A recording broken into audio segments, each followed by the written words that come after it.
The legal action alleges the government has and continues to, on both an individual and systemic level, willfully deny and conceal the risks posed by mefloquine. They're going to argue this is PTSD.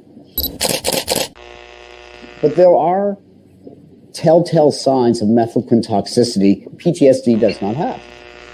The drug may be marketed under the brand name Lariam, but Dr. Remington Nevin, a world expert on mefloquine toxicity with Johns Hopkins University in the U.S., has another name for it. I call it a horror movie in a pill for good reason, because the effects of this drug you wouldn't wish on your worst enemy. So far, some 3,000 veterans have expressed an interest in joining the mass tort. 900 have already signed their names to it, accusing the very government they were prepared to die in combat for of poisoning them. So there is government money. There's just no federal government money. Every province administers their own health care. If, like we did in Alberta, we get provinces to recognize it, get that recognized in the legislation, have it a bill passed that says, yep, this is a real thing. Now, next year, when the government has grants, etc., we can apply, create a foundation, apply for grants, use those grants then to make the study. Right. And I think you have the right idea going to the provinces for the recognition first. Once the provinces recognize and start funding this, then it becomes a question of, well, where are you on this one, federal government? Because Veterans Affairs is a federal mandate. So yeah, I mean, it sounds like it's one of those things where, it's not just a battle, it's a war.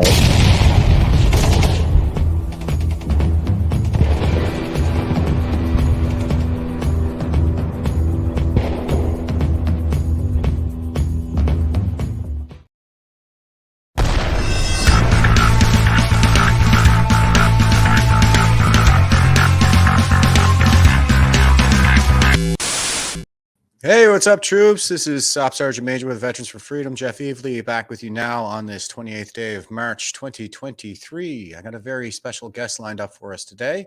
Meincke is with Operation Tango Romeo. That's the trauma recovery podcast. And he's been tracking a few issues that are pretty near and dear to our hearts around here at Veterans for Freedom.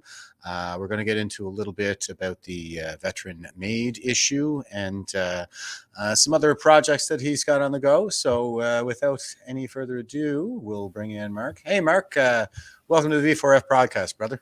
Hey, brother. It's about time I got on here. We've been farting around and ships passing in the night, but it's good to be here finally.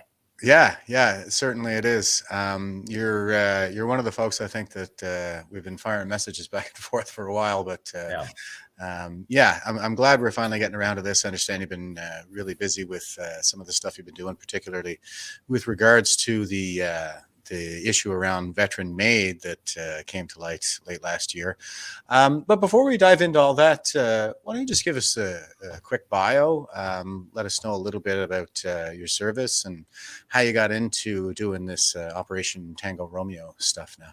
Sure. So served 5 years in the infantry and did a tour back in '94 in Croatia. And anybody that knows anything about those days, it was kind of an ugly time to be in the Balkans. But anyway, when I was on that tour, unbeknownst to me, I was injured with PTSD. Didn't realize it. Knew something was wrong, though. I was I was a total wild man. Was unable to regulate my emotions, big outbursts, fights in the platoon room. All kinds of things happened. And I knew that I couldn't stay in, but I also didn't know what to do when I got out. And 23 years I went undiagnosed. So when I finally reached out for help, it was through the Legion, actually. They got the ball rolling, but there was a 10-month gap where from the intake to actually seeing a therapist. To fill that gap, I started going to peer support meetings. And the peer support meetings just kind of grew. After about a year, I ended up being the facilitator, and I was running these peer support meetings. And then I thought, well, how do we share this? People are driving a couple of hours to attend peer support. They must really think there's value there. Mm-hmm. So how do I share it? How do I scale this? So I started Operation Tango Romeo, and I figured 30 or 40 episodes, I'll be there, and that's probably all I'll need to do. How much more is there to cover in peer support? And then it turned into something else. It also turned into an aggregate for healing resources. So I start finding experts from around the world, different healing modalities that people are curious about, from psychedelics, equine assisted therapy, you name it. Whatever I could find, I'd have an expert on the show. And then it grew into advocacy when veteran number one, we'll call him, reached out and said, hey, here's some audio tapes I want you to listen to, and which I blew off actually for the first day or two. But I finally listened to them, and here it was. They were apology calls from Veterans Affairs Canada, apologizing for offering him medical assistance in dying when he wasn't looking for that. All he was looking for was help for TBIs or PTSD, typical service-related injuries. Mm-hmm. And they said, well, if you get a little blue, if you start having suicidal thoughts, let us know, because we'll kill you. Don't have to do it yourself. We'll do that for you. And I didn't believe it at first, not really. I didn't, not that I thought the guy was being untruthful, but even hearing the apology tapes, the cognitive dissonance was kicking in. And I'm like, there's got to be a miscommunication here. Like, there's just no way. But of course, there was no miscommunication. And I started talking with other veterans who started coming forward, including the one that goes under the pseudonym Bruce, was on the show.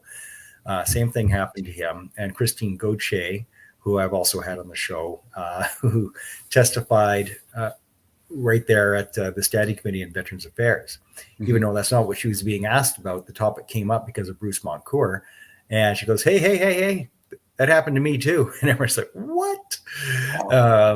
So she had the courage to come forward and to do that. And it had international coverage. Rebel News, Epoch Times, the National Post covered it 3 times, including doing a full-page feature piece on me, which was super nice of them. Dozens and dozens of newspapers, even CBC covered it, for God's sakes. But then it was all swept under the carpet. Oh, we're investigating ourselves.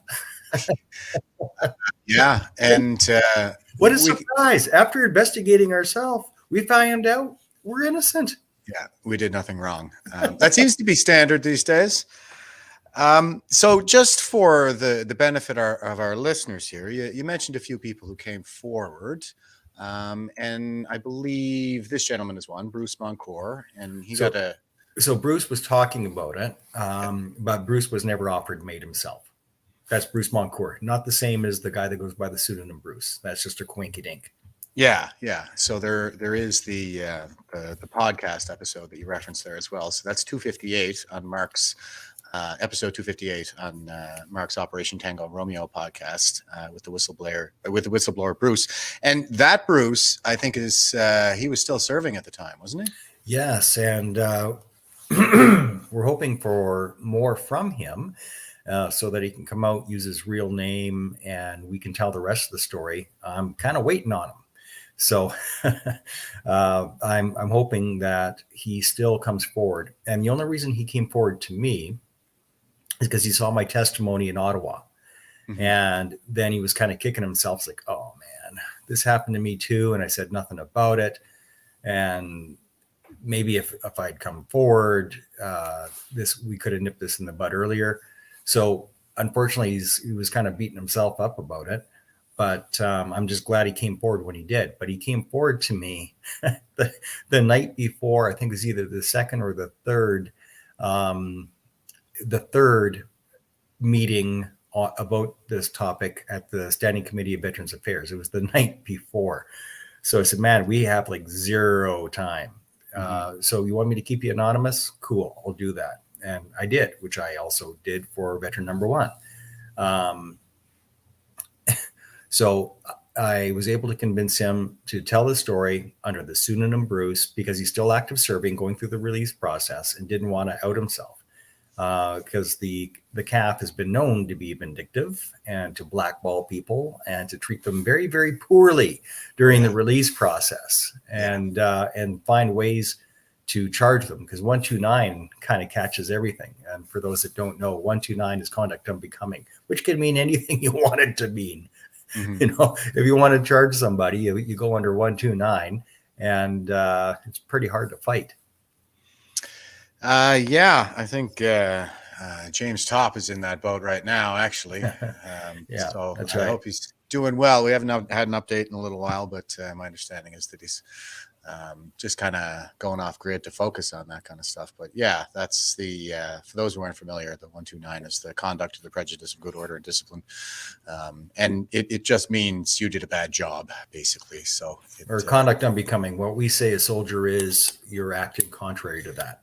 So it's completely arbitrary, totally whatever they want it to mean, it means.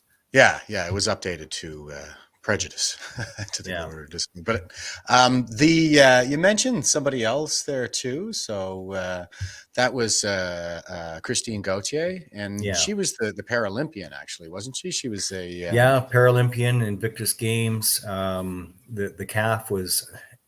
I got to always remember to translate. CAF is Canadian Armed Forces, for those who don't know.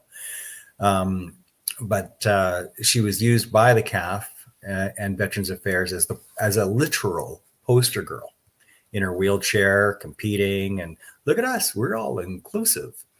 And so they're happy to do that, to use her in advertisements and brochures and everything else. And yet Veterans Affairs Canada, hey, madam, if your issue of dragging yourself up and down the stairs with your wheelchair is just too uncomfortable for you, well, we can't help you with that by giving you a proper lift. But what we will do is kill you if you like. Right. And that actually happened on 2 different occasions with 2 different service officers, one male, one female. Wow. And she went with you to give testimony in the Commons as well, did she not? Well, not at the same time, no. So when I testified in Ottawa, that was specifically about veterans being offered MAiD. When she testified in Ottawa, it was about the outsourcing of Veterans Affairs and caseworkers, and how that might be affecting services. And then Bruce Moncour brought up the topic of MAiD being offered, which nobody wanted to talk about because it was a different committee, or the same committee on a different topic. And that's when Christine put up her hand and goes, "Hey, that happened to me. I was offered MAiD." Wow. And everybody's heads exploded because they were not expecting that. And they didn't want to hear directly from an actual veteran who it actually happened to. Because prior to that, all they had was basically take my word for it. So they were relying on my testimony, and it's like, honest, I'm telling the truth. And that's all that they had, because I couldn't play the audio tapes because veteran number 1 said no. Even if I masked his voice or took out his name or like did the editing, he's like, nope. Like, all right. He wants nothing to do with it. Well, I think we all remember what it was like when you're in uniform, and it's kind of like the sword of Damocles is just sort of hanging over your head the whole time. So you're very careful about what you say, and your public facing image, that kind of thing. So, and that sticks with you forever. I mean, when I did my testimony in Ottawa, my opener, and I did it on purpose, was, I'm here under duress because I'm living off of veterans benefits. That's my income. Yep. And here I am trying to get the minister fired. So I said, I am here under duress. And they said, well, why would that cause you duress? I'm like, well, because people are people and they get vindictive, and I'm worried about getting my benefits cut off. And that would suck. Yeah. Because that's my income. Yeah, that's a great point too. How that sticks with us, and yeah, there's that kind of institutionalization that just carries with, I think, into civilian life, and having to go back and deal with government of Canada, the whole black-hearted bureaucracy. We're That's right. we're kind of marked with that darkness throughout the course of our careers, so we know what we're up against. And it sticks with you forever. I mean, I got out in 95, for God's sakes, like 27 years. What is it? And 28 years this year, this summer, I've been out. But it's as fresh as a daisy in my mind. I remember how it works, and it hasn't changed. Yeah, especially going to Ottawa. Oh, yeah. Yeah, I imagine, huh? And there was some traction, I guess, that they came out of that, because they did come out and say Veterans Affairs Canada service agent who raised medical assistance in dying, no longer an employee. So was she's no longer an employee. Was she fired? Who knows? But I guess that's progress. What do you think? No, it's not progress. First, was she fired? I know her first name, and I know what office she was out of.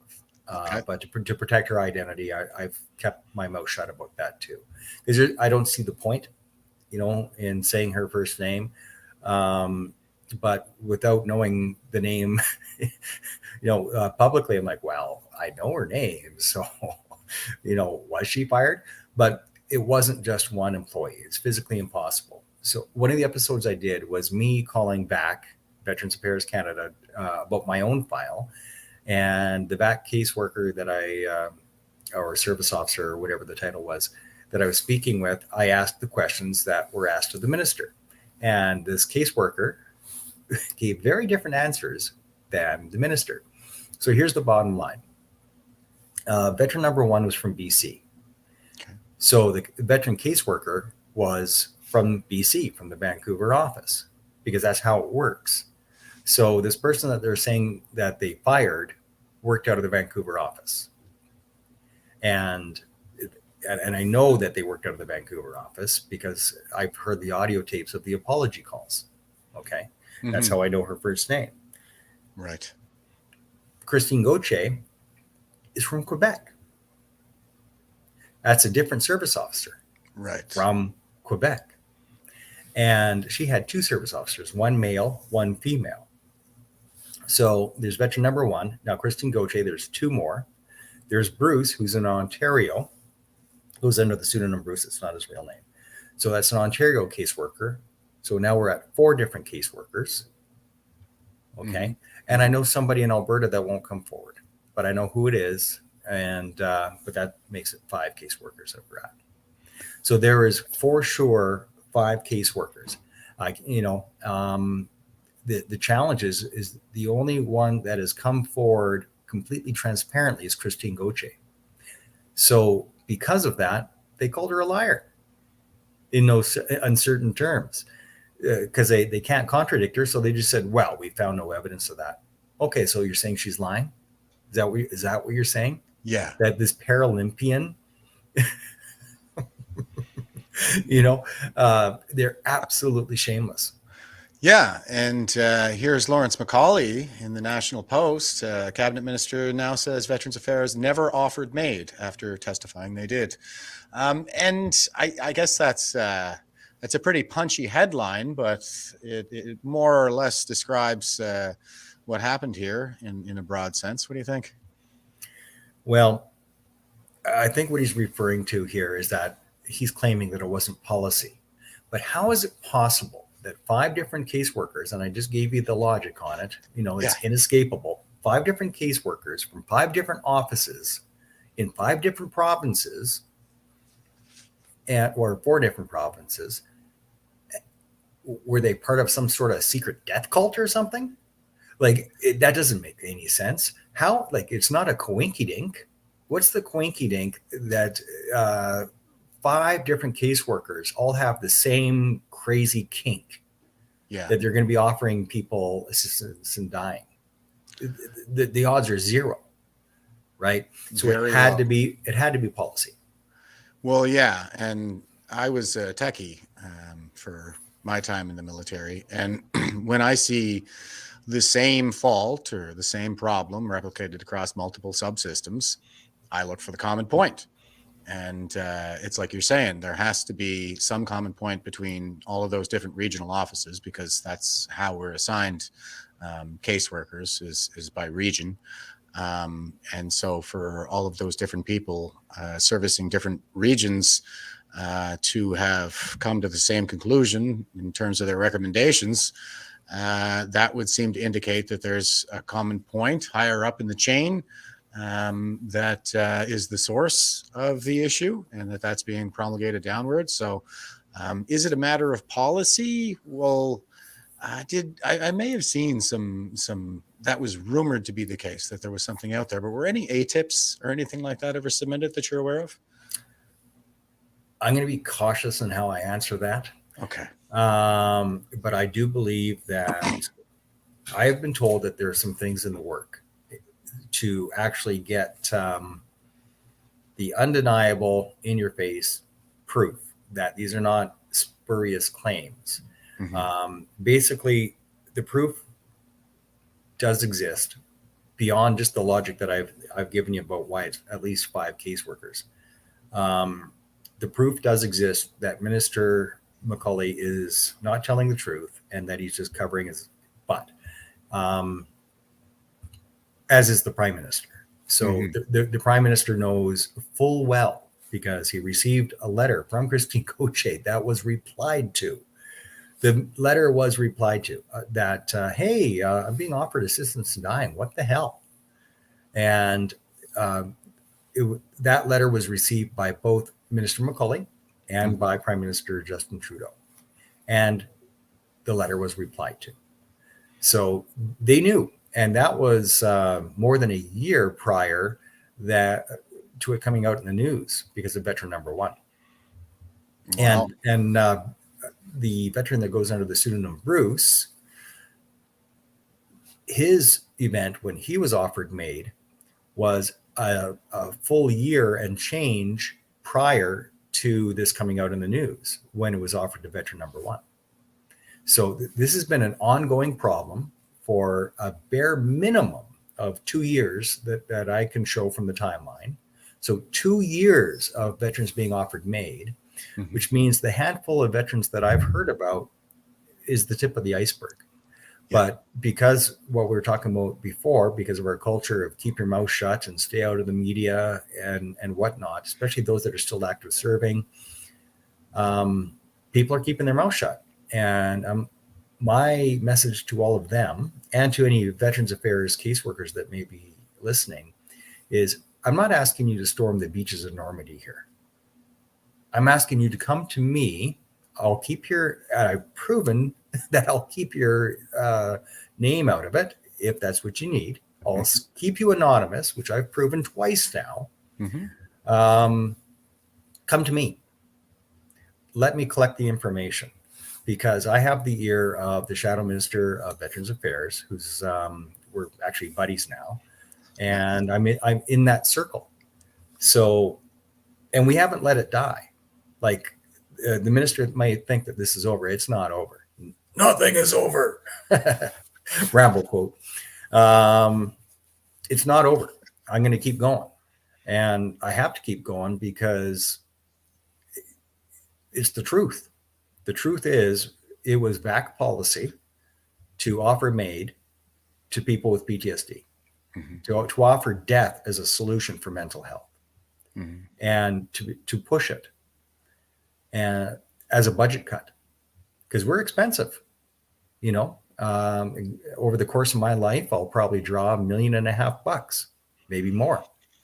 And what a great thing to get off the books. Just kill us.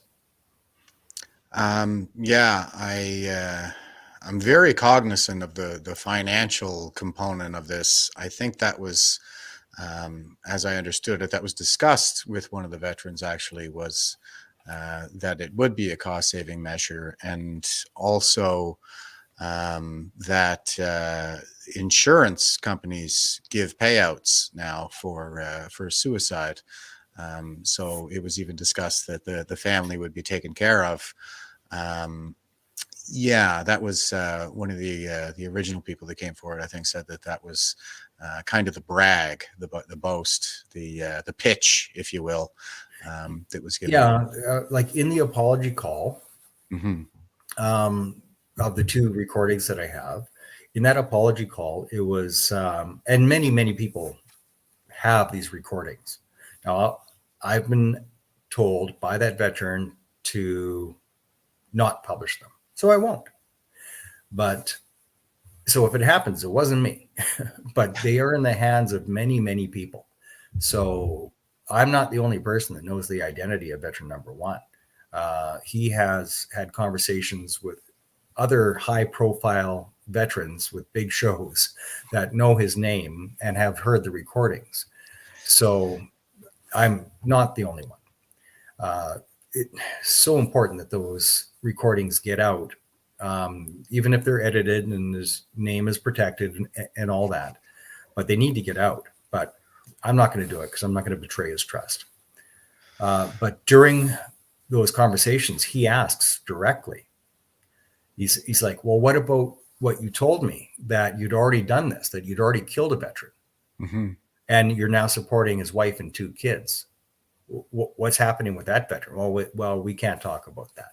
But yeah, but you told me that you did this and that you're now supporting the wife and 2 kids. And yeah, so it's like an incentive. It's like, oh yeah, if we kill you, it's okay because we'll look after your family. Was the offer basically in a backhanded way. Yeah, and I like there's just so many things going on with that. The fact of the matter is we're sort of at the mercy of the bureaucracy, and of course, career bureaucrats are some of the most heartless people you'd ever want to meet, and they manage public resources often as if they were their own resources for the sake of. Well, it's like they're paying out of their own pocket. Yeah, and a lot of it is because this it's poor attitude, really, and they start managing these resources as if they belong to them for the purpose of furthering their own career. So there's that aspect of it that kind of puts us at risk, as veterans when we're dealing with the state, because the state has all the guns. There's no recourse for us. We have to go to them for our assistance, and we basically have to be satisfied with whatever they're going to give us. You get what you get, and you don't get upset. Yeah.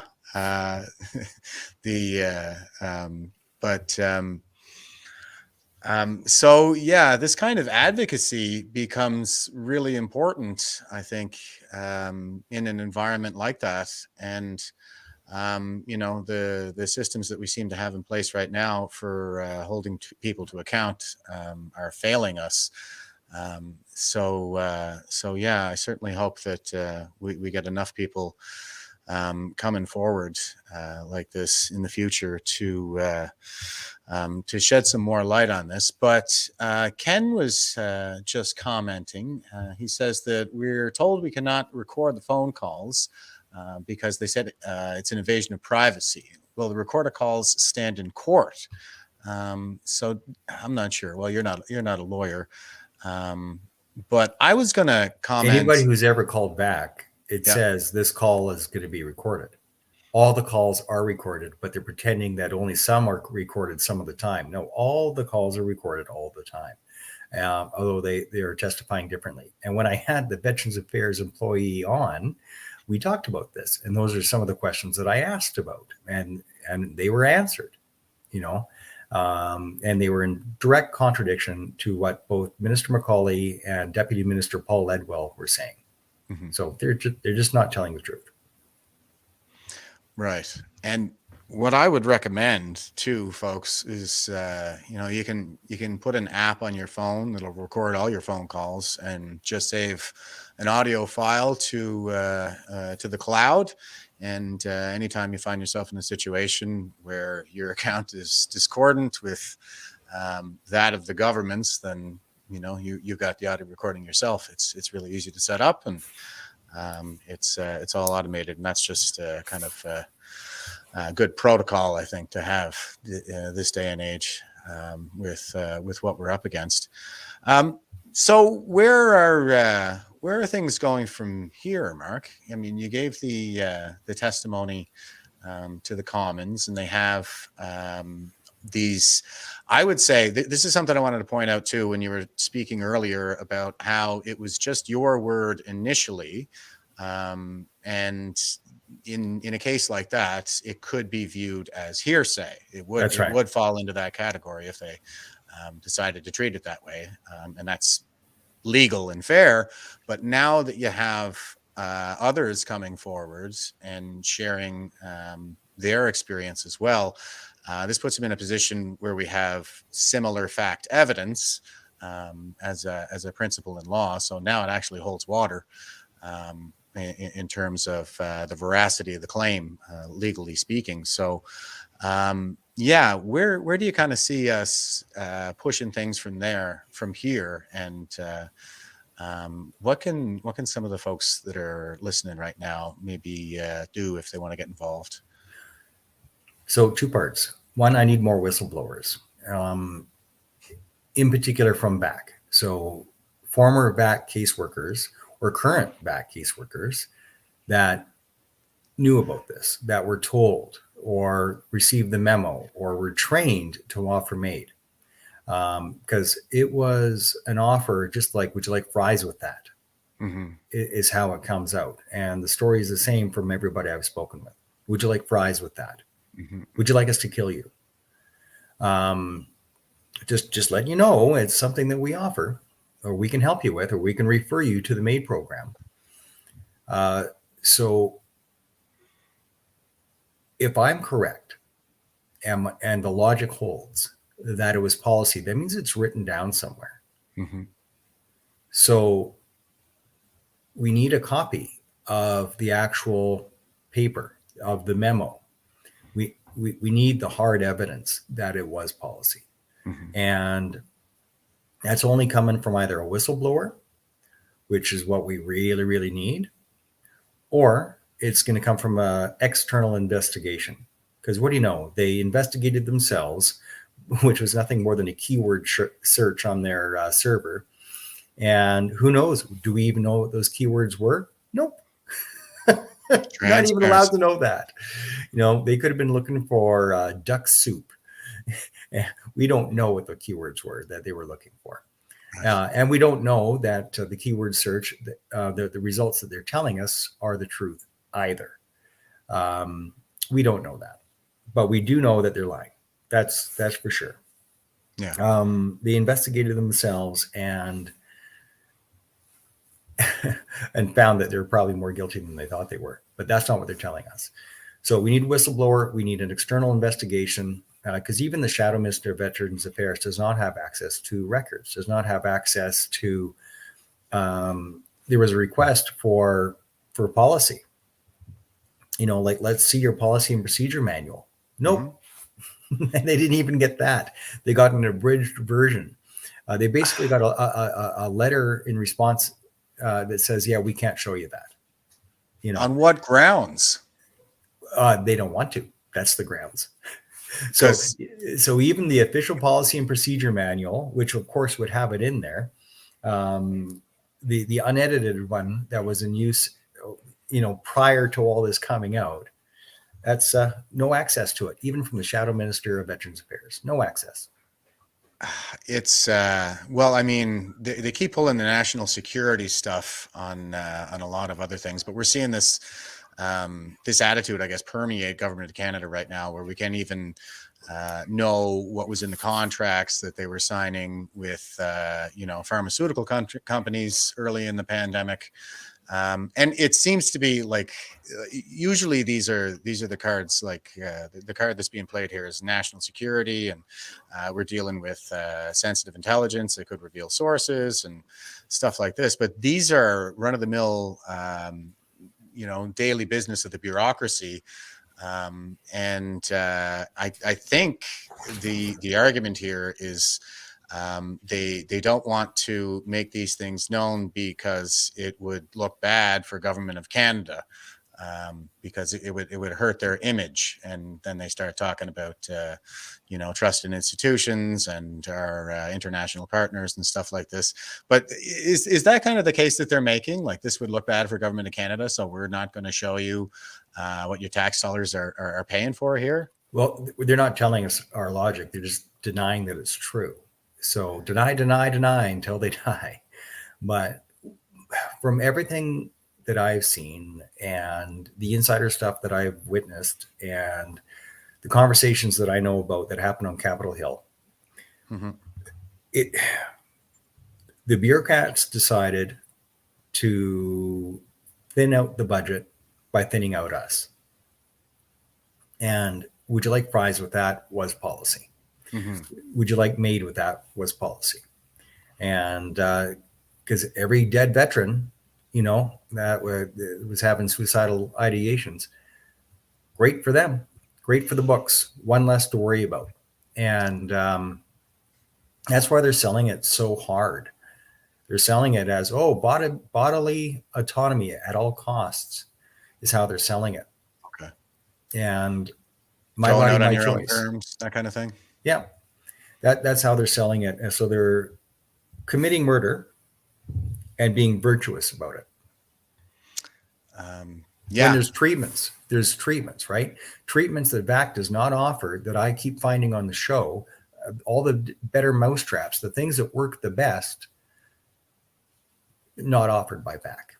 And do you think VAC's ever called me to say, hey, what are the best modalities? What should we be offering? I am the subject matter expert, probably on the planet, because I'm the only guy that I have been able to find in all of my 4 years of research that's doing what I'm doing, which is digging and digging and digging for different modalities and what works, what doesn't, what are the numbers.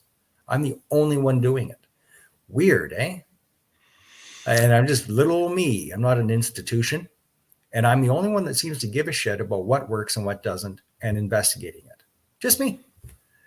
And nobody's asking me for my advice. What have I found? And this is exactly the kind of business that they should be into. But really, when you're dealing with the bureaucracy, I mean, it's just that. They're just managers. Status quo, man. Like, their job is to keep the job. That's their job. Yeah, to protect the bureaucracy, and it only ever grows; it never shrinks. Because the bureaucracy is power. So, who seeks power? Sociopaths, psychopaths. That's who seeks power all the time. So the very people seeking power are the people that shouldn't have the power. Yeah. And what do? They protect it and they flex it. They flex their power. I just got a PFO letter from VAC. Oh, I'm sorry. We have investigated, and your tinnitus claim is denied. Based on what? They never tell you. I had a thunder flash go off within arm's reach of my head. Yeah. And it's like, nope. It's a quarter stick of dynamite that went off right here. And and I fired the Carl G more times than most soldiers, because we had the smallest course ever to go through battle school, and plus there was an extra allotment because there was a surplus from the previous course as well.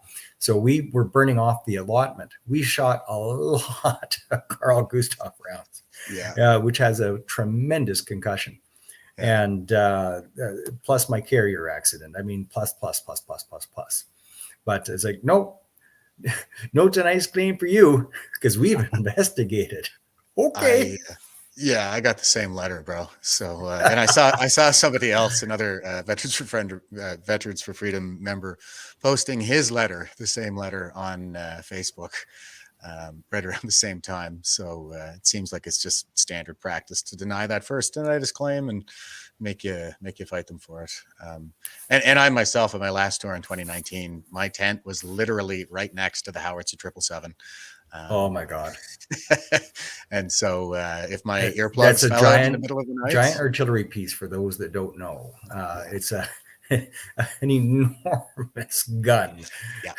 Yeah. And, they'd be popping that thing off in the middle of the night. So if your earplugs fell out, you got tinnitus.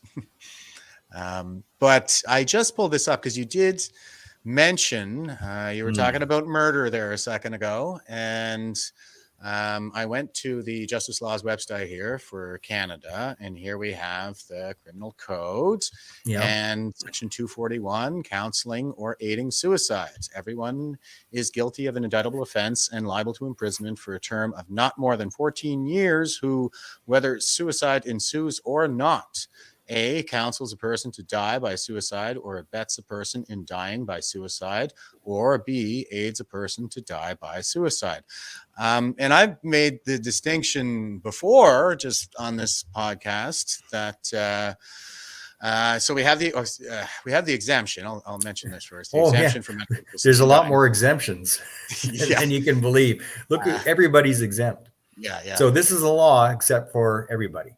Yeah, but the main distinction that I want to draw here, because we're talking about, well, first of all, this is medical practitioner or nurse practitioner commits an offense under blah, blah, blah. If you keep looking, or social worker.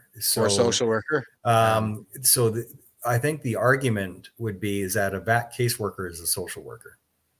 And that's the exemption that they would be claiming. Now, I would say bullshit. Yeah. But that's the argument they'll use. I'm calling BS on this one because it's not medical assistance in dying. If you call somebody with, looking for help with your PTSD, depression, that kind of thing, those are not fatal conditions. So, you're not in any mortal danger of dying from your psychiatric condition. And so they're not assisting you in dying. They're just counseling you to commit suicide. Now, medical assistance in dying is for people who are, they have a mortal morbidity. So they're going to die anyway. And the idea here is to reduce suffering, not to induce suffering with an unnecessary death, an untimely death to family members and blah, blah, blah, whatever. Suffering ensues from that. So I wonder, is a criminal complaint maybe something that we could pursue in this case? Or well, I did that. So Mr. McCauley claimed that he's referred this to the RCMP for investigation. Well, I called bullshit, because if the RCMP are truly investigating, you'd think they call the star witness, me.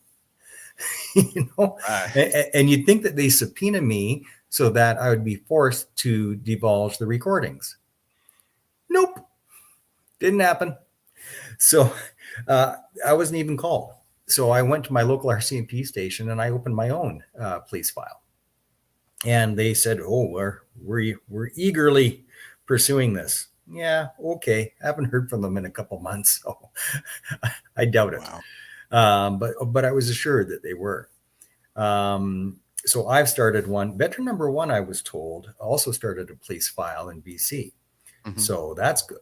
But only if they do something with it, because you'd need one big hairy pair of balls to be an RCMP officer and be chasing the Prime Minister. Because that's what this boils down to. Yeah. If the full truth comes out on this, it lies on the PM's shoulders. Mm-hmm. So if you're going after your boss, not everybody does that. Courage is remarkably rare, and the willingness to commit career suicide, you're committing MAiD on your career, and not too many people are willing to do that. And I understand it. I mean, you invest 25 years into a career, and who wants to jeopardize their pension and everything else? It's a pretty rare bird that'll do that. Yeah. Exceptionally rare, I would say. And just throughout the course of my career in the military, 20 years, I would say, that is a very exceptionally rare bird. And also, I was also always sort of taken aback by the kind of investment that people put into their superiors, the way they, like, inside the apparatchik of the state, once Government of Canada kind of adopts a position, it seems to be the case that, like, once the government endorses it, it is good. And that, I see this happening with MAiD. You're saying they're offering it, like, you know, you want fries with that, like, because the Government of Canada has said that this is good. It reduces harm, it reduces suffering, and once that's been declared, it's like this religious faith in the state that exists. I find in a lot of people that just in uniform, and I was in Ottawa for 7 years, so I got a really good look at the internal workings of the bureaucracy on the day to day. So I put a lot of thought to this, Jeff, and that's insightful for you to say that. What I think it boils down to, the people that are experiencing the heaviest cognitive dissonance, which I saw, like all the people basically calling me a liar. I was like, oh man, I'm not a liar. What am I benefiting exactly from all this? You know, well, you're getting lots of publicity. Yeah, over $1 million of publicity. Guess how much of that is in my pocket? Zero. You know, it's nothing but a pain in the ass for me to do this. But the reason there's so much cognitive dissonance is that people like to believe that the government is my mommy and daddy, not in your frontal cortex, but somewhere back in the back of your brain, in the subconscious. We are identifying the government as mom and dad, we have a paternal or a maternal relationship with our government. So when somebody says the government's doing something bad, what you're hearing is mom and dad are doing something bad. So it's just natural for you to fight back and go, no way, my mom would never do that. Yeah. Well, she did though. And it doesn't matter how much evidence you throw at people. In your intro, I talk about mefloquine. Yes, the government does poison you on purpose when they know that they're poisoning you, and then pretend that they didn't. That's what happened with mefloquine. It's proven. I'm one of the guys in Croatia with the red dirt. Yes, the government poisons you and then says that they didn't. And people die because of it. You know, we just lost Mark Binney. Now, cancer happens, but he's my age. And was it because of the red dirt? I don't know. And we're not going to know. But yes, the government does poison you. And no, they don't care, because it's not your mommy. It's not your daddy. It's a bureaucracy of people in power, and corruption happens. It just does. And people can be bought and paid for, and it's not even expensive. You know, most people are way cheaper than you'd ever think. Yeah, I think, and most people really will just kind of go along with the herd.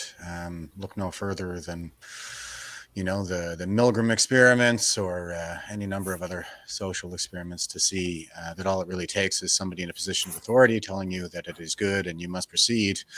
And all it takes is you got to put a lab coat on an actor, and people will pretty much, you know, torture other people. Well, we're taught to worship the lab coat. Yeah. But people go, no, I'm not. And those are the same people that are like, you can't manipulate me. I'm not weak-minded. We're all weak-minded. Everybody's. Why do you think that billions of dollars are spent for marketing? Marketing is manipulation. Yeah. You know, you're being manipulated to buy something that you don't want or need. Yeah. Proven safe and effective. Yeah. It's good marketing.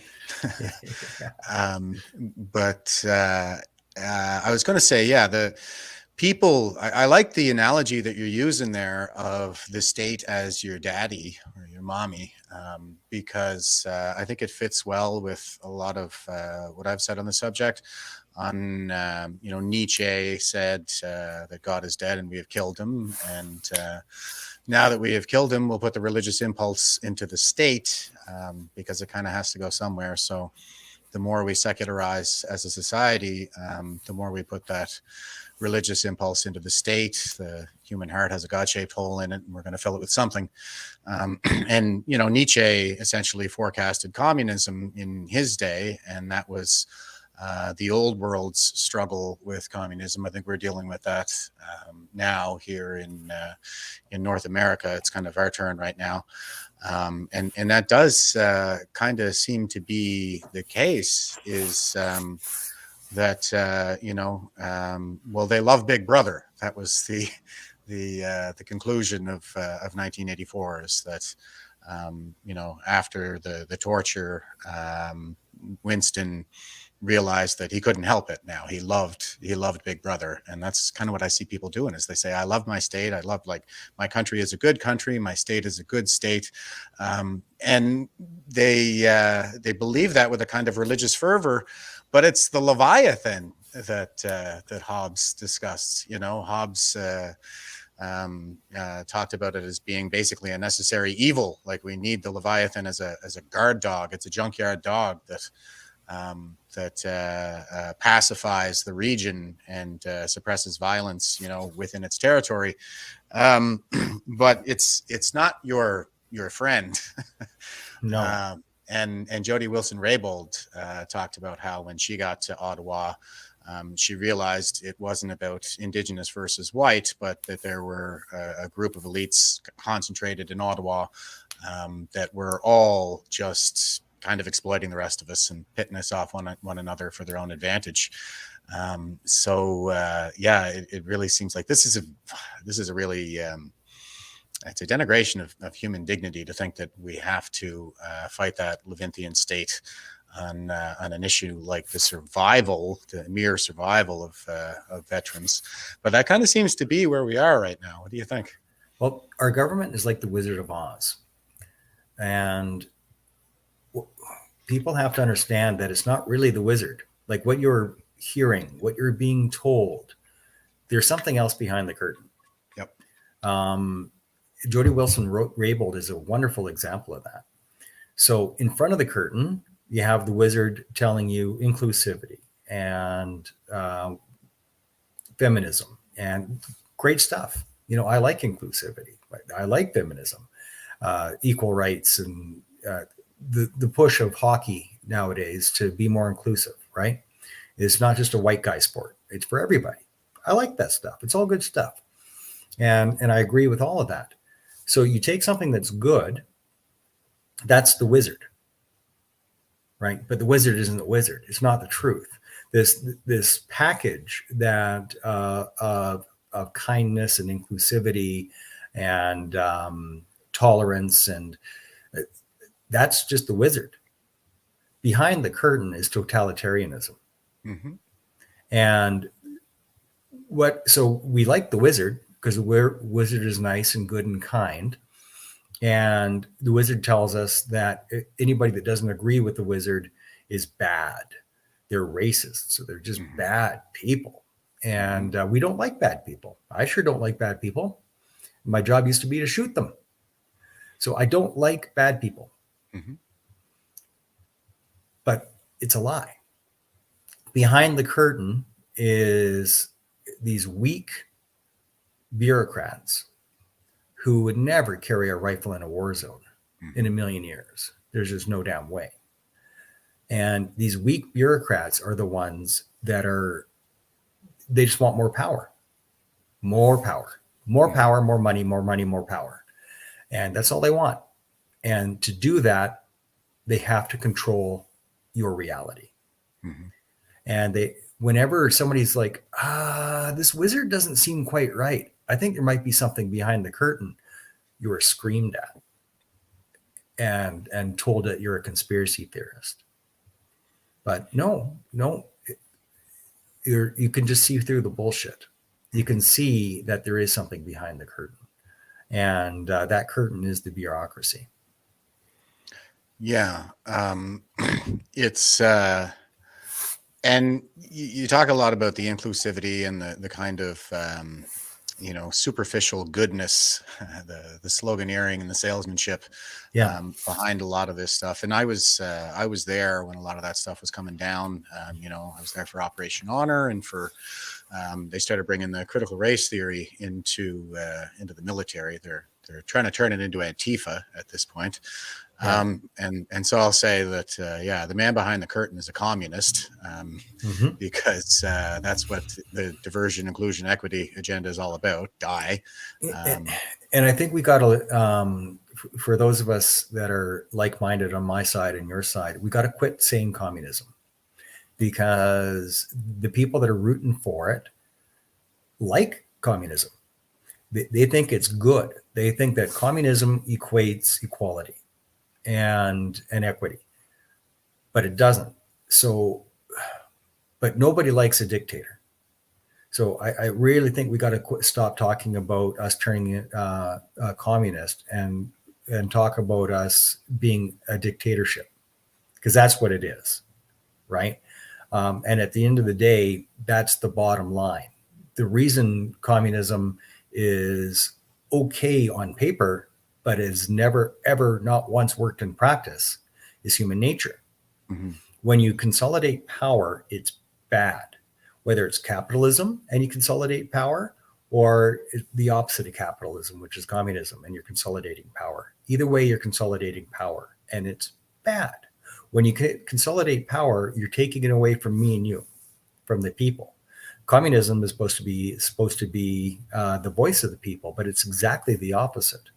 Right? It takes power away from the people and puts it into central power. If the central power has it, you don't. There's the ruling class and everybody else. So it's about power and dictatorship. And that's why I don't even like bringing up communism, because of all the cheerleaders with Che Guevara shirts, not realizing that they are rooting for their own imprisonment, and they don't get it. They don't see it. Yeah. I personally, I disagree on that point. We've done a few deep dives with, some folks, especially we did a great one there about a month ago, with unconstrained analytics, where they went right into the Hegelian dialectic that's being applied as it's a Marxist, communist dialectic. And the tools that they use are straight out of the playbook. I agree with that. I agree with that. That's what it is. Mm-hmm. Well, what I'm saying is that it's not going to move the pro-commie types. No, I don't expect that it will. I think that they're going to be the diehards. They're the zealots, and they love Big Brother. So I'm not really trying to appeal to them. If anything, I'd like to see them be incensed so they can demonstrate to everybody else just how crazed they really are. Yeah. It's an interesting battle space. I'll say that, the ideological battle space. Jeff, can we take a 2-minute break? Do you have like a little video thing or something you can do for 2 minutes? Yeah, sure. I'll throw something up. No problem. All right. 2-minute timeout. Okay, guys. We'll be right back. All right. The legal action alleges the government has and continues to, on both an individual and systemic level, willfully deny and conceal the risks posed by mefloquine. They're going to argue this is PTSD. But there are telltale signs of mefloquine toxicity PTSD does not have. The drug may be marketed under the brand name Lariam, but Dr. Remington Nevin, a world expert on mefloquine toxicity with Johns Hopkins University in the U.S., has another name for it. I call it a horror movie in a pill for good reason, because the effects of this drug you wouldn't wish on your worst enemy. So far, some 3,000 veterans have expressed an interest in joining the mass tort. 900 have already signed their names to it, accusing the very government they were prepared to die in combat for of poisoning them. So there is government money. There's just no federal government money. Every province administers their own health care. If, like we did in Alberta, we get provinces to recognize it, get that recognized in the legislation, have it a bill passed that says, yep, this is a real thing. Now, next year, when the government has grants, etc., we can apply, create a foundation, apply for grants, use those grants then to make the study. Right. And I think you have the right idea going to the provinces for the recognition first. Once the provinces recognize and start funding this, then it becomes a question of, well, where are you on this one, federal government? Because Veterans Affairs is a federal mandate. So yeah, I mean, it sounds like it's one of those things where, you know, it's not just a battle, it's a war.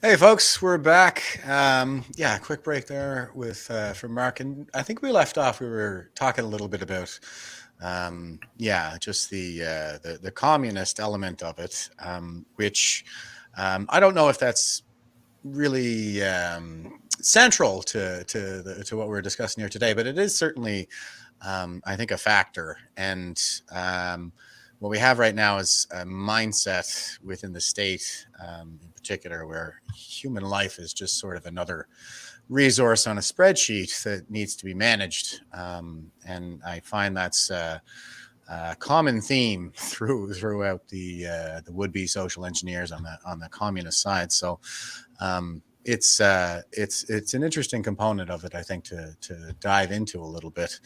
But I don't know. What do you think? Is that part of it? Because this is very much, I think, akin to what we saw, you know, with the rise of the Third Reich. We see a lot of these different. We've just been through a mass medical experiment, for example, and then there's the sexual mutilation of children and sterilization that's taking place, and what used to be autism, juvenile autism clinics that are now gender diversity clinics. And there's that word diversity again that keeps getting thrown in there. So it kind of seems like that is the new reality that's being shaped here. It's a postmodernist reality. Whatever serves the state is true. What do you think, Mark? I think bullies always try to portray themselves as the heroes. That if the devil was a real thing, and it just might be, if the devil were to come to earth, wouldn't be with a pitchfork and a tail and horns. It would look like the ice cream man, kind of like a Bill Gates is what the devil would look like. Yeah, suspiciously like a Mr. Rogers, like a Bill Gates, as disarming as possible. Yeah, but behind the skin suit is horns, a tail, and a pitchfork. Yeah. Evil doesn't look like evil. Evil doesn't look like evil, but evil acts like evil. So that's again the behind the curtain thing. You know, we got to get past this being fooled by the imagery and the fake kind smile and the pretense of kindness, and look at the actions. Because the devil don't look like the devil. It looks like the ice cream man. I was watching Soylent Green. I bought it on YouTube for $6. And I encourage everybody to spend $6. Go to YouTube or wherever else you can find it and watch Soylent Green. Soylent Green. Holy frickin' moly. Is it ever a lot like today? Except for the eating people part, you know, but everything else is bang on for the attitude towards human life. And once you're 75 or maybe 70, are you really useful? Are you? Let's just kill you, you know, is the attitude. And geez, I'm not too far from 70. You know, I'll be 53 this May. I was like, oh, geez, that's not very far down the road. And I just went on a motorbike ride with the Rolling Barrage with my friend who's 74, and he's still rocking it on the motorcycle. You know, it's awesome. I hope to be healthy enough to be doing the same thing when I'm 74. Mhm. But the idea is that if you're not useful, then you should die. Otherwise, you're a burden on the state. Mhm. And that's 100% the way we're going right now. And that's where the mentality, I believe, of why it was policy to offer medical assistance in dying to veterans. Because like, well, you're not active serving and you're a parasite on the public budget, so let's kill you. I really believe that's the attitude. Yeah, it's as if we're, we're all supposed to be self-governing here, but it doesn't seem to be the case that our so-called representatives are representative of our interests as people, as individuals, as human beings, and we seem to be viewed more like livestock Mm-hmm. to be managed. The state is our shepherd. And it goes back to what we were saying before, Jeff. People just can't grasp that we are livestock. We're tax cattle, is what we are. So if we're no longer useful as tax cattle, if they don't need that anymore, then we have no use for the elite, because the elite really do look at us like a bunch of useless feeders, as some of them have been heard on tape saying. That is how we are viewed. We are tax cattle. We are livestock, and we're not human beings to them. We're not, no matter how kind their smiles are, and how much they preach about how kind and decent they are. They're not. As Pierre Polyev says, the have-nots and the have-yachts. I love that, because it's exactly right. If you're not a have-yacht, you're a have-not. People that have a couple $1,000,000 in the bank, they're probably feeling pretty good about themselves. But the elite are laughing their asses off at you. Yeah. You got a couple 3 million in the bank. Ooh, so freaking what? That's nothing. You're not an elite. You're a peasant. You're a peasant that's doing quite well for themselves, and that's great for you. But you are not looked at as a human being. I was in Saint Tropez, off the coast of France, and I was there looking at these 200-foot yachts, and the people drinking their $10 coffees. And they don't look at me and you like me and you. They look at us as mindless, worthless servants and nothing more.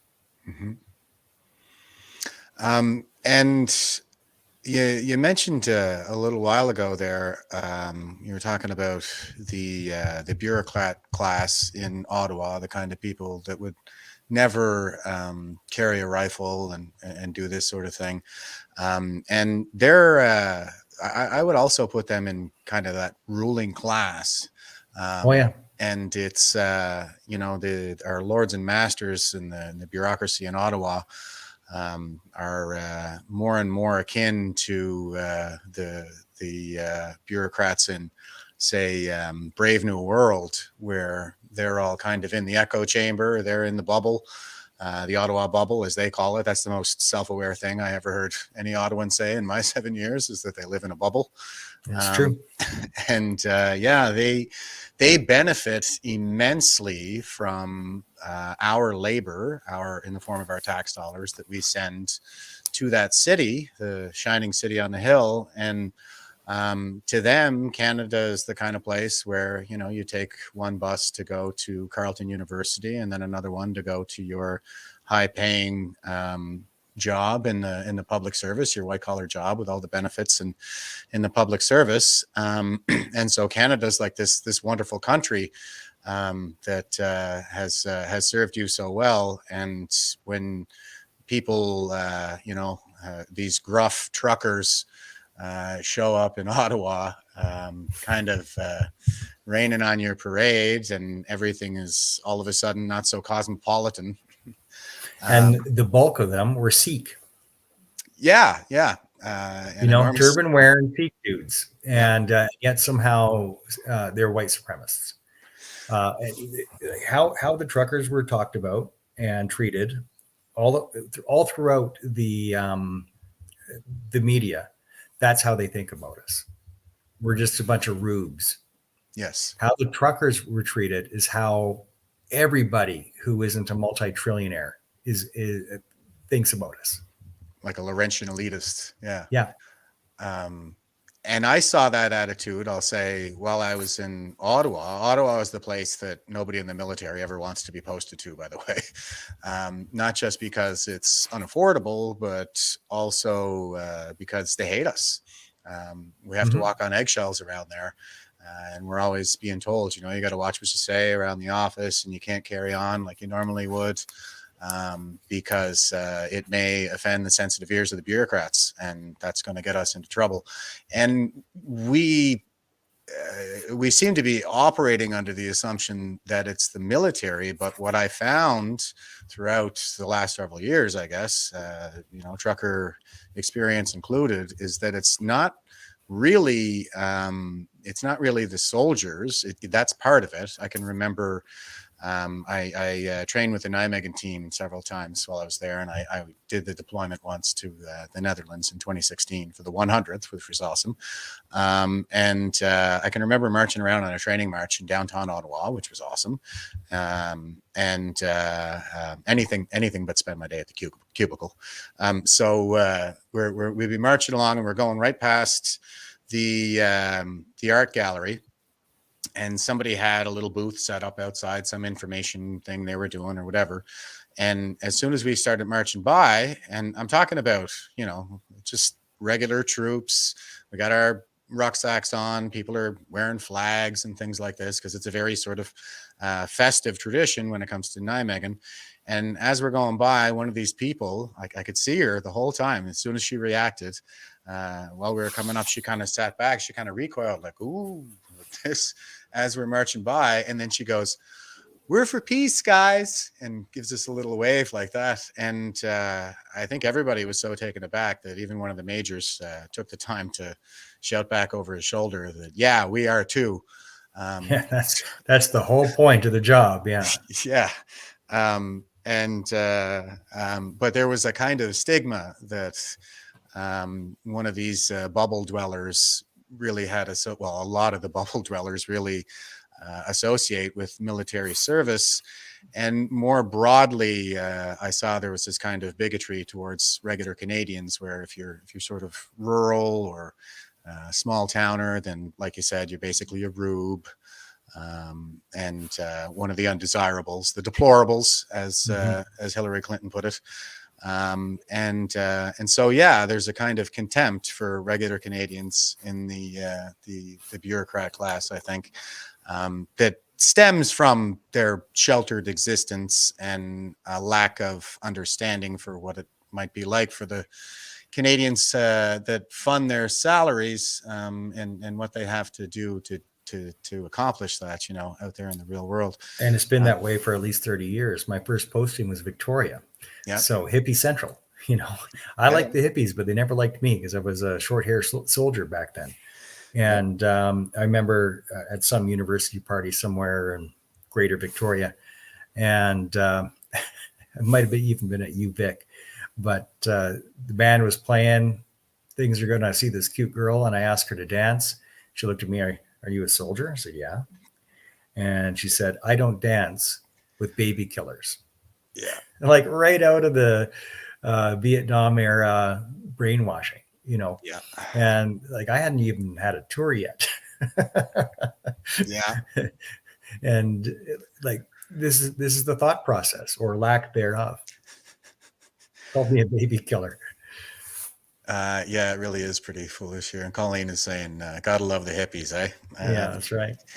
I disagree. I hate those smelly hippies. They're communists, and that's where it all went south. That's where it started to go south. I've given this take. I give it every time I do a podcast, I think, but it was the boomer generation, the hippie generation that went commie and boycotted the Vietnam War, murdered all their own officers for the guys who did go, and had the massacre of My Lai. All the same generation, and well,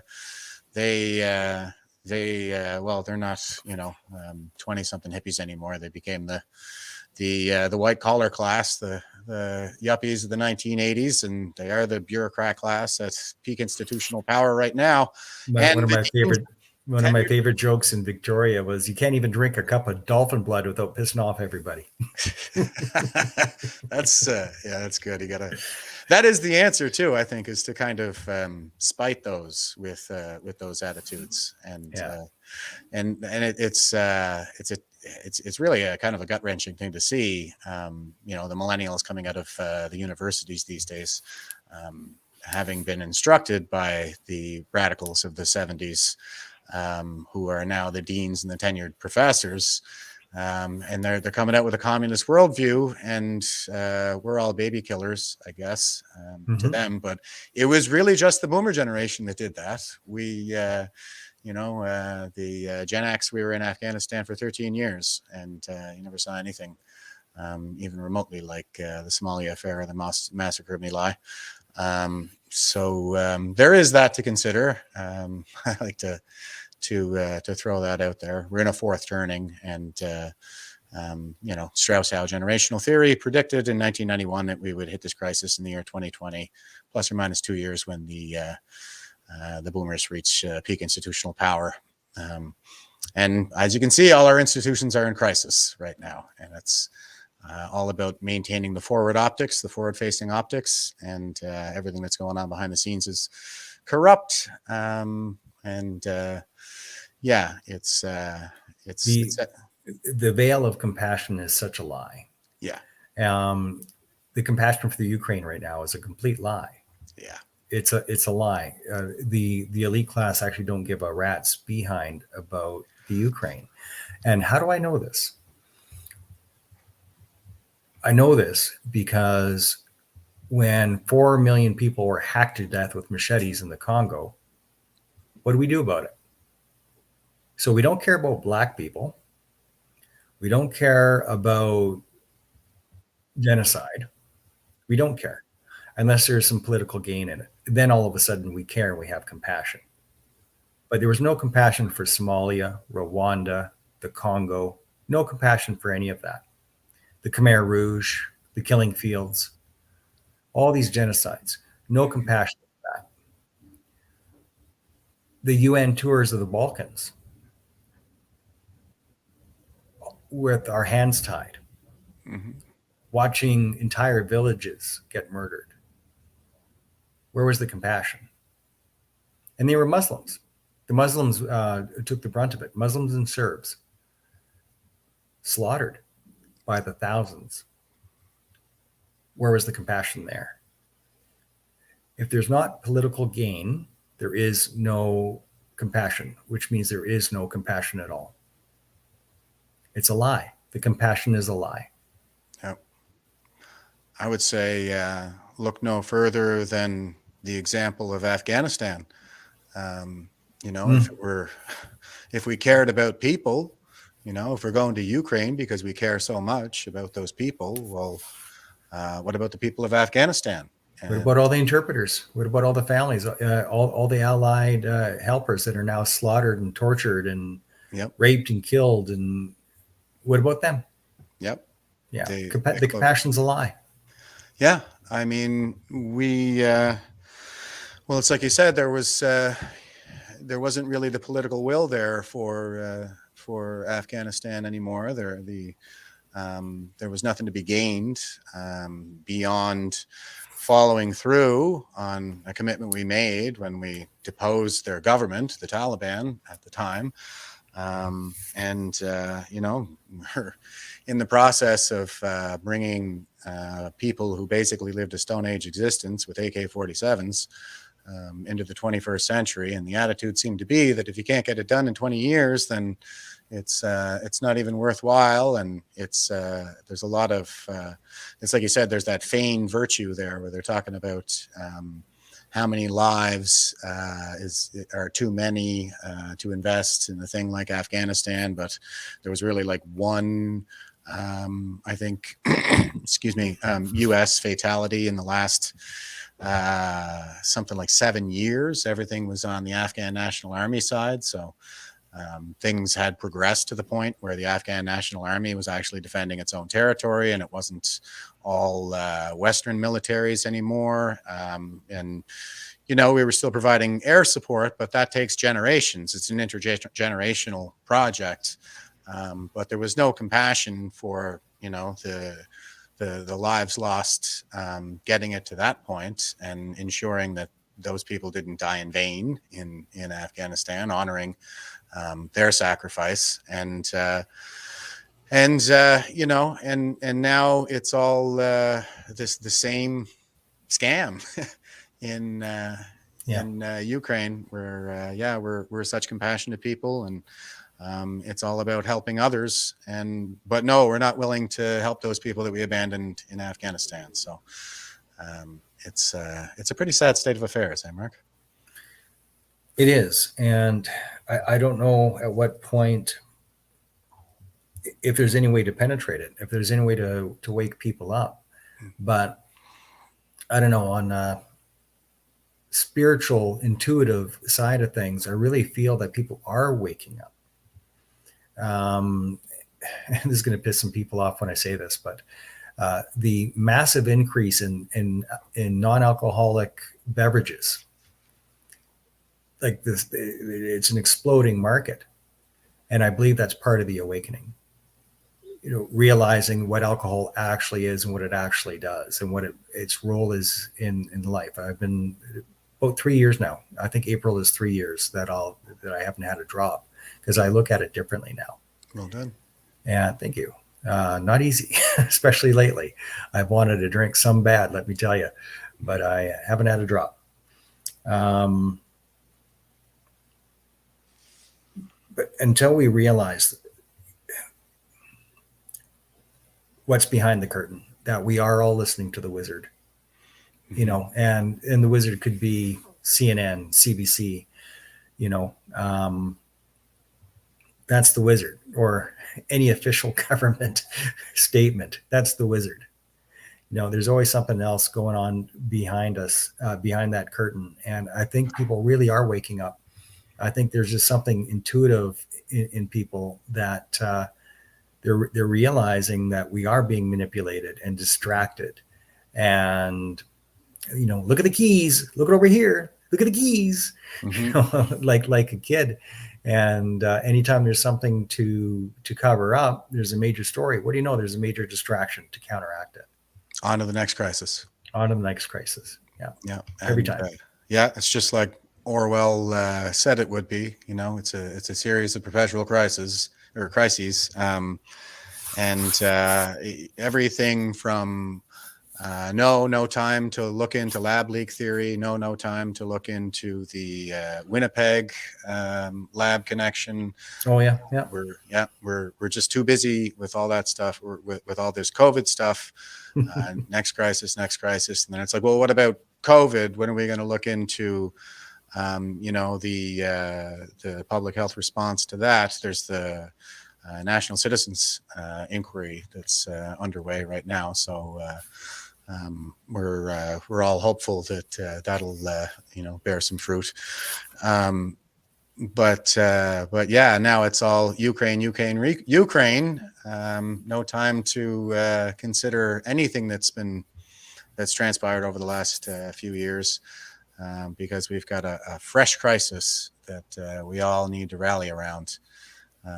So part of the control is living in the inversion. Like, we live in an inverted world. Actual science is called misinformation. Misinformation is called actual science. Like it's all an inversion. Evil is called compassion, and compassion is called evil. You know, it's like we're in a mirror dimension. You know, it's really something. But I do feel. And what about yourself, Jeff? Do you feel people are waking up, or do you think we're screwed? No, I think that people are definitely waking up. I think the convoy itself was a Beautiful. tremendous watershed moment. Yeah, it was the best thing I ever saw on Canadian soil, man. I've never been so proud Yeah, of our country, and it resonated around the world. Around the world, there were similar protests, and they were flying Canadian flags. Like amazing. yeah. Yeah, I think that it was probably my proudest moment as a Canadian in my lifetime. Like you say, being proud of Canada and what we stood for as a country. And also, I was at the monument, and there were all these veterans there, and there was a common sentiment of wow, like I can't believe how supportive everybody is of veterans. And, I never felt so proud of my service as I did while I was there amongst those people. And there was sort of a common perception, it seemed, that, the veterans thought the Canadians hated us. I remember I remember hearing that, and I was like, yeah, I think that's what we were supposed to think. It's all kind of part of the psyop. So there was that awakening. There was the people that line the bridges. I keep going back to the overpasses with just the sheer number of people that were coming out to support the truckers.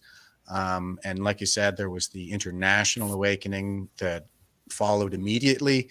And also more recently, like there have been a few scandals that I thought were really starting to wake people up. But the recent revelations about Chinese interference in the elections has really got people's attention now.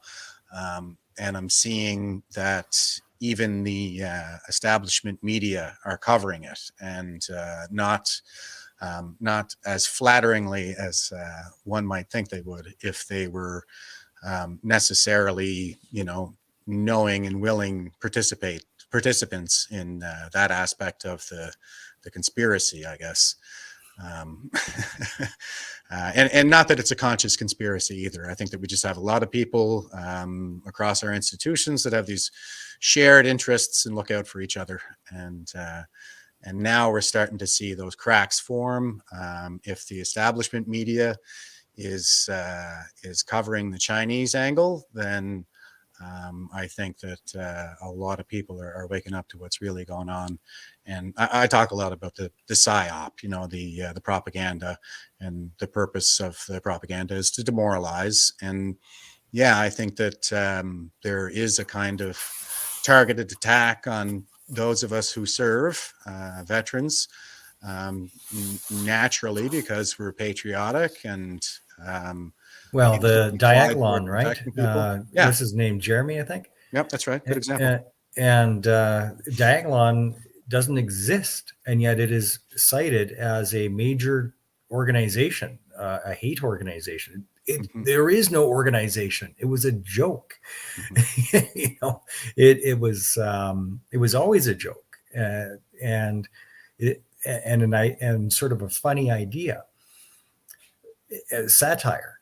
Diagolon was always satire. There is no organization. There is no threat. There are no members. No. It's a complete farce, and they know it's a farce. And yet at the Trucker Commission, the police chief talking about Diagolon as a legit threat. Yeah. When they know better, they know that he knew he was lying. Yeah. And he knew it.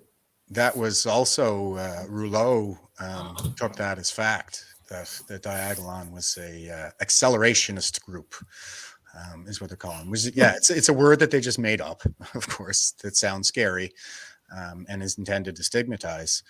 And there's a lot of, again, like I'll go back to kind of what I think is going on with the PSYOP aspect of it. And it's been on for a long time, my entire lifetime, with the kind of white Anglo-Saxon Protestant male vitriol. That I think goes back to the wars of the 1840s that Chinese propaganda say were were about opium, the British introducing opium to China by force, but in fact, it's been all over the Eurasian continent since time immemorial, and China in particular is well known for its opium dens. So they were just importing it, and it was a dispute about. They had interned British citizens and seized a large cache of goods that included about 300 tons of opium that was perfectly legal everywhere in the world up until about the 1940s in America. But yet we teach that propaganda in our schools that the British forced opium on China, and we go around spewing vitriol about the white Anglo-Saxon Protestant male, which is more like the straight white cis hetero patriarch these days. But it's all intended, I think, to demoralize the West and particularly patriotic Westerners. So I think it's important, to raise awareness about that and just I think I agree with you, and I think the anti-Alberta bigotry that we hear all the time, it boils down to Alberta is independent. We don't need help. We just need to be left alone. And the ruling class hates that. They hate that we're not sucking from the tit. They hate it. They hate it. They hate it. And which is why all the anti-Alberta bigotry. An example, Suncor is debt-free. They have been forever, which means they can't be controlled. If they don't need any handouts from anybody, you can't control them. If they don't even need a bank loan, bank financing, you can't control them. They're debt-free. Yep. And something that you can't control, there's nothing the bureaucracy hates more. And that's why the attack on the oil sands is because they're independent, not because it's dirty. And also you should check out the podcast I did with Unconstrained Analytics, and the rhetorical attack line, the way they use the Hegelian dialectic, the language in the Marxist terms is the reactionary, right? So how do we deal with the reactionaries? And that's what they do, is they stigmatize and attack them essentially. And a reactionary is a right winger, which Canadians have been conditioned to associate with racism for some reason. Yeah, and look, we're on our third female premier in Alberta. Show me one other province that has had three nearly consecutive female premiers, with only Kenny in the middle, and he was booted out, right? So we've had the most female premiers. A female mayor, a very liberal female mayor in Calgary. Where else? And what does the left do when we have Danielle Smith then? Attacks her. Wait a second. Isn't that anti-woman? Isn't that misogynist? Kind of sounds like it is. And but no, she's attacked. And every picture of her, it's funny because they did it to Trump too. And I've got mixed feelings on that guy, but on Danielle Smith, any picture that is used of her, and she's an attractive woman. She's a nice looking lady, but every picture of her is just hideous. Yeah. It's all on purpose. Yeah. I mean, well, even feminism really, modern feminism at least, isn't really about, providing equal opportunity between the sexes.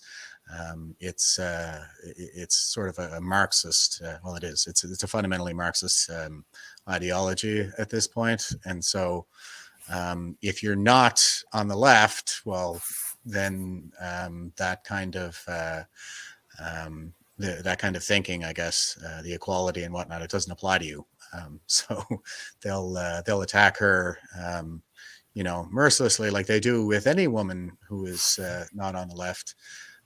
Because it's like a religion, and all the epithets that they usually hurl at anybody who's not on the left, racists, misogynists, sexists, basket of deplorables, type stuff, they're basically excommunications.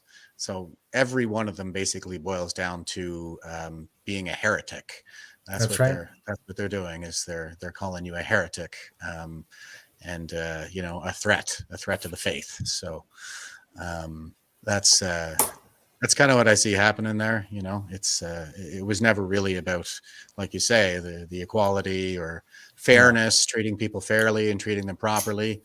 It was always just kind of that the Wizard of Oz, what's on the surface, the pitch, the selling point, right? The narcissist is always the hero in his own story. Oh yeah, absolutely. But anyway, Mark, I really appreciate you being so generous with your time, brother. It was great to finally have you on here and get a My chance pleasure. to talk with you. I'd be very welcome to come back anytime again. Anytime you think you have an issue you want to raise or something, man, just reach out to me. I think we're going to be keenly interested to hear any updates about veterans coming forward or any progress on that file too. So, well, that thing that they've buried under the carpet about MAiD new life will be breathed into it. There's a documentary that's been done. I'm in one of the many people in the documentary. And that documentary is going to be going to, once it's published, I'll be sending links to all of my media contacts at the National Post and Global and everywhere else. So we'll see if that gets it going again. But again, we need the whistleblowers, both from back and veterans and active serving who were offered MAiD. We need you. We need you. We need to put it all together, and we need these stories. And if you want to stay under the radar, fine. Shitty, but fine. Come to me. I'll keep you under the radar, and I won't even give you a hard time about it. But we really need people to come forward with their names transparently and say, "Yeah, that was me." And how do people reach you? When they, Operation Tango Romeo, the Trauma Recovery Podcast, is everywhere. So my Facebook page, Instagram's under Operation Trauma Recovery. OperationTraumaRecovery.org is the website. I'm the easiest guy on the internet to get a hold of, and people do all the time. But I will say, though, I'm not the champion for every issue. The only advocacy I'm doing is about this MAiD issue, and that's it. Anything else, I'll refer you elsewhere, because I've got my show to run, and that's that. I'll also say I've had numerous people say, "Hey, I want to tell my story on your show." I'm like, "Hey, does it relate to my mission and vision?" and if not, I can't have everybody on. The show is the largest of its kind in the world, and I'm sorry to all the people I have to say no to, because there's a lot of hurt feelings out there for people that have begged to be on my show, and I'm like, I'm sorry. If it's not a fit, and if I don't have a body of work from you where I know what you're going to be like as a guest, I can't say yes to everybody. I'm sorry. Yeah, and that's wise and proper. I'll back you up on that. This is one of those things that's kind of a no-fail mission too. So better to be great at one thing than half-assed at everything. So I totally get the need to prioritize in order to focus on this. So well done, Mark. And congratulations on the 3 years sober too. I didn't know that. So great chat, and everybody in the comments here really appreciate you. So by all means, please reach out anytime you got an update on this file, brother. All right, I sure will. And thanks everybody for joining us today. I appreciate you taking the time, and sorry we couldn't get to all those comments. Yeah, no worries. All right, stay frosty and stay safe out there, troops. Stay frosty.